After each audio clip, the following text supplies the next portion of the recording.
masal anlat baba, içinde bütün oyunların.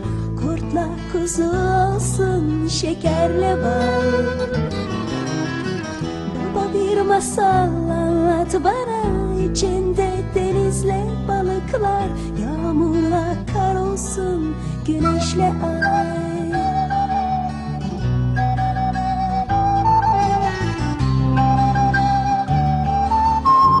Anlatırken tut elimi, uykuya dalıp gitsem bile bırakıp gitme sakın beni.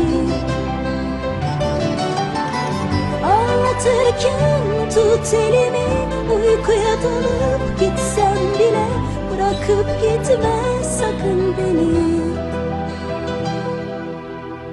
Bana bir masal anlat baba, içinde tüm sevdiklerim, içinde İstanbul olsun.